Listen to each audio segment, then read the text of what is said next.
Hello guys, in our previous video we saw what is IUCN, what is the purpose of the IUCN and what it does, how it actually helps in conserving this biological diversities and natural resources around the world, right? And we also saw what is biodiversity and what are the types of biodiversity in our previous video. So I just gave you a small intro about it, right? So let's see the two types of conservation methods, strategies, in situ conservation and ex situ conservation. So let's start with it. So what is in situ conservation? It is the conservation of genetic resources through their protection within a natural habitat or man-made ecosystem in which they occur. Okay. So in this method, in this conservation and protection, the whole ecosystem and biodiversity at all levels will be protected and the threatened species also will be protected. So what is in situ conservation exactly it means? So if for example, take for example for Western Ghats. In Western Ghats, for example, Nilgiri thought that species they are endemic to our country, right? Especially to Nilgiri. So that Nilgiri thought is being threatened. So what do? You just go and protect them in their natural environment itself. So how do you protect them? Like how is it possible to protect them? You might even ask me. The government will implement a lot of laws and prevent human intervention, prevent human hunting, and all these activities so that the entire ecosystem along with this Nilgiri Tar will be protected. So this in situ conservation will be implemented, will be implemented in a place where you have maximum biological diversity hotspot region with very high levels of species richness. For example, as I told you, Western Ghats. In Western Ghats, you have n number of forest plant species, animals, and different organisms, and everything will be there, right? So when you implement in situ conservation in that natural environment itself, so you can get maximum protection of biodiversity hotspot regions with very high levels of species richness, so that like many species and many animals can be protected and conserved along with the threatened species. So if you take around the world, we have only less than 2% of land area on the earth. Within that less 2% of the land area, the number of species it harbor is extremely high. ரொம்ப வெறும் 2% of land area தான் இருக்கு. 100% land ஏரியால இந்த மாதிரி forest இந்த மாதிரி natural resource இருக்கிறது. அதுல இருக்கிற அனிமல்ஸ் அண்ட் ஆர்கானிசம்ஸோடைய நம்பர்ஸ் பார்த்தோன்னா it is extremely high. So like it is very important to protect in situ conservation to prevent the ongoing loss. So if you implement in situ conservation, we can protect the ongoing mass of extinction. ரொம்ப இப்போ ரொம்ப அதிகமான லெவலில் extinction நடந்துட்டு இருக்குல்ல, so அதை நம்ம ப்ரிவெர்ட் பண்ண முடியும் in situ conservation method follow பண்ணா. You just go and preserve, you just go and conserve it in their natural habitat or natural environment where they present. So there are three different methods to follow it. So like protection area. So this comes under in situ conservation. Okay, protection area is a place. It's a biological geographical area where biological diversity along with natural and cultural resources is protected, maintained, and managed through legal measures. So what are protected areas? In simple, it is an area like it can be a forest, a big a reserve forest, a sanctuary. It can be anything. Okay, so in that you will have different animals and plants. So varied biological diversity will be there, right? Along with that, you will have different tribal community people also will be there. So that is what we call cultural resource. Okay, tribal people will be living and completely depending on the forest resource to survive. So in protected area, both biological organism at the same time human communities, especially the tribal people who live and depend on this natural resource, their cultural resources also will be protected and maintained through legal measures. Means will government will provide lot of laws and implementation to protect all these things. So in protected area you have three types: national parks, wildlife sanctuaries, community reserves, and biosphere reserves. Let's see one by one in short. So If you take protected area around the world, we have almost 37,000 protected areas. In India alone, we have 77 protected areas, which covers around 1,62,999 kilometers squares. So under protected areas, we have national 104 national parks, 544 wildlife sanctuaries, and 18 biosphere reserves. Let's see one by one. What is national park, wildlife sanctuaries, community reserves later, and these are the national parks that we have in our uh, state. So let's see what is national parks first. Okay, so it is a natural habitat that is notified by the state government to be constituted as a national park due to its ecological, faunal, floral, geomorphical, or zoological association of importance. So what it simply means national parks, it is an habitat. Like அந்த habitatல உங்களுக்கு நிறைய ecological fauna நிறைய animals இருக்கும், நிறைய plants இருக்கலாம், நிறைய zoological association ecosystem form ஆயிட்டு நிறைய ecological process நடக்கலாம். ஸோ இதெல்லாம் சேர்ந்தது அது மாதிரி இருக்கிறத கவர்மெண்ட் என்ன பண்ணிட்டுன்னா ஐடென்டிஃபை பண்ணிட்டு அது நேஷனல் பார்க்குன்னு சொல்லிட்டு அதுக்கு ஒரு நேம் கொடுத்துரும். So it will be protected and restricted from human activities. Okay, such as hunting, poaching, அதுக்கப்புறம் கட்டிங் டவுன் த ஃபாரஸ்ட், இது மாதிரி எந்த ஒரு ஆக்டிவிட்டிஸ் எல்லாமே prevented. But only accepted like some human activities will be given permission by following the chapter 4 of the Wildlife Protection Act. So this chief wildlife warden will be there. He is allowed to do such certain activities that to following this particular act which government implemented in 1972. So in India we have around 104 national parks which covers 40,501 kilometer squares, which means like it is around 1.23 percentage of the our geographical area of the country. So again, this national parks, it is strictly reserved for the betterment of wildlife and biodiversity. For example, if you take like Vedanangal Bat Sanctuary, it also comes at a national and one type of wildlife sanctuary, but it is also known as national park. So in this, it will be strictly prevented. No one can go and hunt the birds or anything. Okay, so human activities are restricted: hunting, poaching, grazing, as I told you earlier. So exclusively it will be used for educational research and recreational purpose. For example, tourism will be allowed, but no commercial. Commercial means like animal hunting and selling them, and forest trees, cutting trees down and selling them. Such kind of commercial activities is completely prevented. So this Kaziranga National Park is a protected area, and in here the horned rhinoceros in Assam is actually protected and well maintained by the government. So these are the wildlife sanctuaries in Tamil Nadu. Seeing in next video.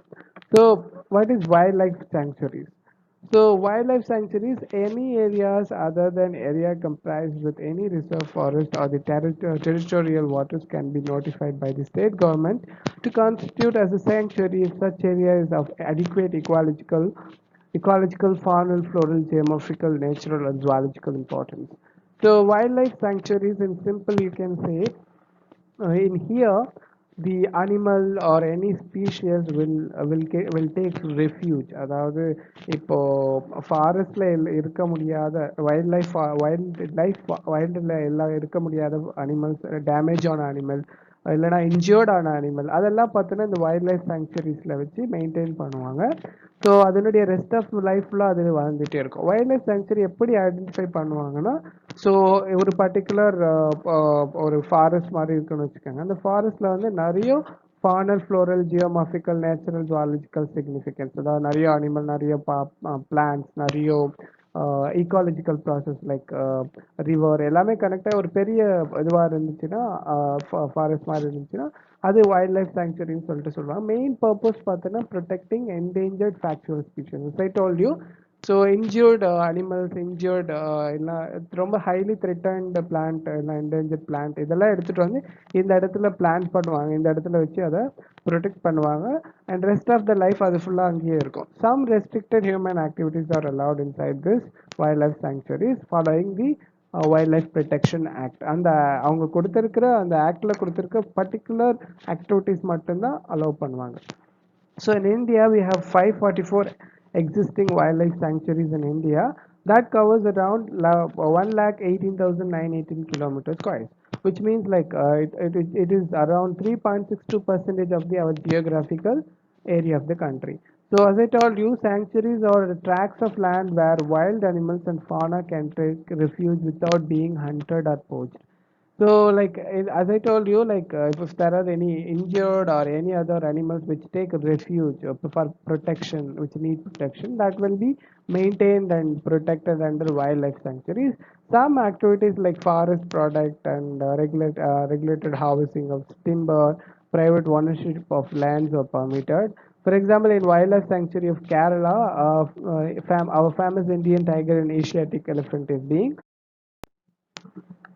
So community reserves and biosphere reserves. In, these are like living example of our interaction between ecological resource as well as the human community. So in simple, it is being implemented by the International Committee UNESCO for a representative parts of natural and cultural landscape extending over large area of territorial or terrestrial or coastal or marine ecosystem or combination of both.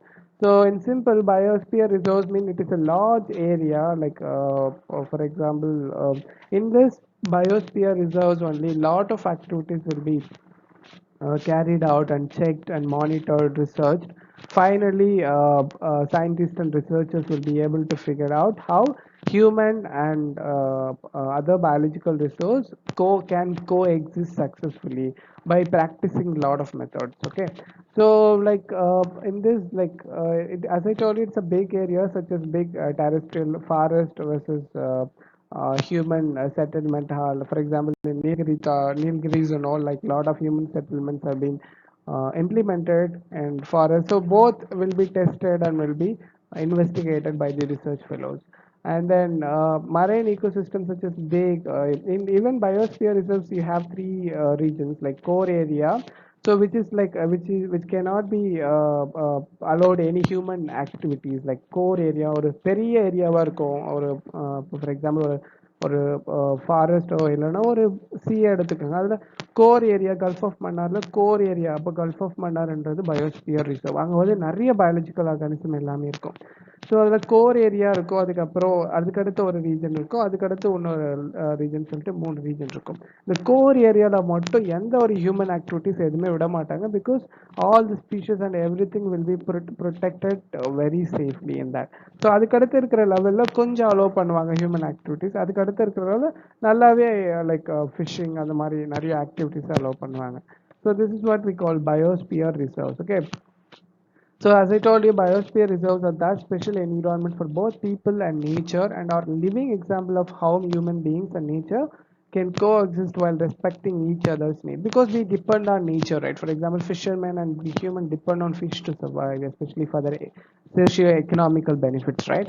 So that is why this biosphere reserves as a living example where a lot of experiments can be conducted and finally we'll be able to figure out how to protect biological organisms. Okay, so the biosphere reserve program is guided by UNESCO man, so and our country is also participated in it, and so this scheme is called biosphere reserve as a MEAB program. So in India, it was implemented in 1986. In India, totally we have 18 biosphere reserves.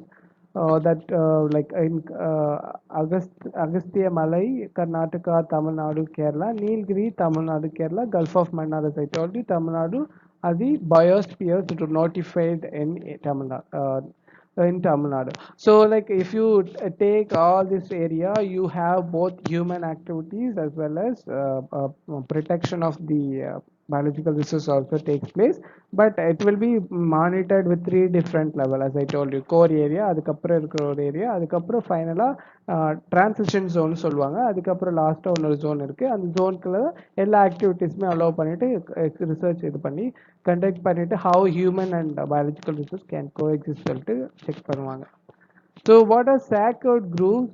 Sacred groves also comes under biosphere reserves. Like if you take a world, in many forests and all, they'll have a god or that for the god for the protection of the particular forest. So a community, a group of tribal people will be completely depending on the sacred groves. So it is believed that no one should touch a plant or a leaf from that particular forest. If you just cut or take them down, definitely will be punished by the god. So these grooves have been protected and maintained by those local community people for a very long time, and it also possesses a huge biological diversity.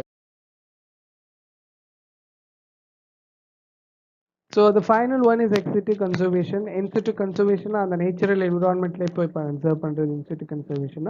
Ex situ means like you conserve, you try to protect a particular group of animal in a controlled environment or artificially made environment or habitat. For example, it is a conservation of selected rare plants or animals and plays outside their natural homes. It includes off-site collections and gene banks. So அந்த natural அதனுடைய natural environment இல்லாமல் எடுத்துகிட்டு வந்து தனியாக ஒரு இடத்துல வச்சு அதை மெயின்டைன் பண்ணிட்டு அதை ப்ரொடெக்ட் பண்ணுறதுக்கு பேர் தான் ex situ conservation. That includes to off-site collection and gene banks. Let's see what is off-site collection. So off-site collection, as the name suggests, what do? We just go and collect the live samples from the wild environment. Once we have identified a particular group of animal or a plant is completely being threatened or under endangered list, so we go and collect those wild animals or plants, and we'll try to domesticate them. They are live collection of wild and domesticated species in botanical gardens, zoological parks, wildlife safari parks, arboreta. The organisms are well maintained for captive breeding. So what it actually means, like as I told you, we will go and collect all these species which is under the endangered or threatened list. We'll try to grow them in zoological park. For example, this rhinoceros is an under endangered list, so it is being maintained in park, and it will also be maintained for captive breeding. Captive means ஒரு controlled environment இருக்கிறத நம்ம captive சொல்றோம். சரியா? breedingனா like இந்த natural controlled environment வச்சு like அதனுடைய population அதை reproduce பண்ண வச்சு அதனுடைய population கொஞ்சம் கொஞ்சமா increase பண்ணிட்டு finally they will try to introduce them into the natural environment. Okay, so that is how ex situ conservation work. Likewise, for plants, we have a lot of botanical gardens in Nilgiri, Uchi, right? So different plant species will be well maintained because due to due to human in settlement as well as intervention, lot of plant species have been put under the endangered list. So what do? They collect them and maintain them forever in this botanical garden, and if possible, they'll try to introduce into the natural environment. So gene banks are a type of biorepository. What is biorepository? It means like you collect the genetic information from different animal, plant, and everything that will be stored and processed, and it can even be used in future for many other research. Okay, so for example, seeds of different genetic strains of commercially important plants can be stored in long periods in seed banks. Gametes of threatened species can be preserved in viable and fertile condition for a long periods of using cryopreservation techniques. In simple, you can say, so for example, we have a lot of rice varieties, right? Crops, right? So those rice seeds will be the genetic information as well as their seeds will be protected for a long time and in this biorepository, and it can be used if it is needed in future. And also, but gametes, the gametes of the species, you know what is gametes, right? The male gamete as well as the female gamete, sperm and eggs will be collected and it will be preserved because they are very fragile and easily it can easily be infected by many diseases. For that, what do? They follow the long time preservation method of cryopreservation technique. So what is cryopreservation? Cryopreservation means it is a technique where temperature by using liquid nitrogen, a particular group of the gamete species or very sensitive species will be protected without damaging and we can even use it in case if we need it in future. So this kriya preservation technique is used for prolonged period of conservation. Okay, so but it's not feasible, right, to conserve all the species, because it requires lot of money and lot of equipment and instruments. So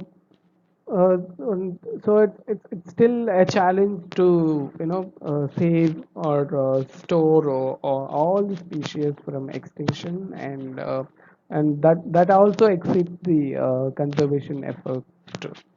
So that's all, guys. I hope you all understood. So I'll see you guys in another video from another chapter. So this was some easy topic you must have already understood. If you still have doubt, you can contact me. Take care, guys. Hello guys, in our previous video we saw what is IUCN. So what is in situ conservation?